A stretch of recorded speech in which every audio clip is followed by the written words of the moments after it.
Bobby, appreciate the time. How are you? Well, I'm really good, Casey. Thanks for having me here with Buck and you. And we're doing a few things. We prior to the meetings, we signed Hudson back, and we got Saito, and we got Wagner, and we're looking for a hitter right now. Yeah, and there are a couple hitters out there, obviously. And would you have a preference as to which side of the plate they hit, Bobby? What would your druthers be if you could hand pick a guy? What kind of hitter you want? We've been a little bit left-handed the last year or two, Buck, and if we could get a good right-handed hitter, we would prefer that. But if we can get a skilled defensive hitter that's a good left-handed hitter, that doesn't make any difference either. When you look at your ball club last year, Bobby, you obviously got great pitching. Some of the young guys really came along, of course. And when you look at Hansen and you look at Jurgens, and now you've got Hudson back in the fold, and you've got Vasquez, who had a terrific year.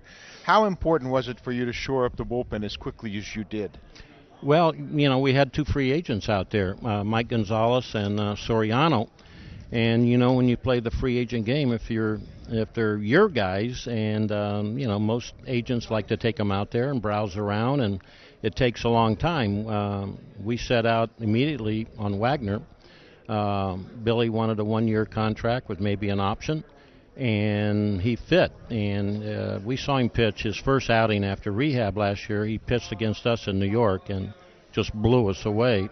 And Frank had the scouts, Frank Wren had the scouts follow him in Boston, and he threw the ball well there. And, we had a long visit with Billy up at his hometown in Virginia, and he was excited about it. And, he's got a wealth of experience out there being a closer, and it's not easy. And we like Saito, too. We had been on Saito for quite a while, and if you look at his stats, if you're a stat guy, they're pretty darn strong. So we think we filled that void, losing Soriano and Gonzalez. Maybe we won't lose them. They have to accept arbitration tonight by 12 o'clock. So we'll see. And if we get them back, the payroll is pretty full, but we might have the best bullpen ever in baseball. Just gonna say. But that's not your concern, is it, the payroll? That's Frank's concern. It's interesting, Bobby. We were just talking about that earlier, about an hour ago. I mean, you don't know whether or not Rafael will accept arbitration, but you hear that possibly he will.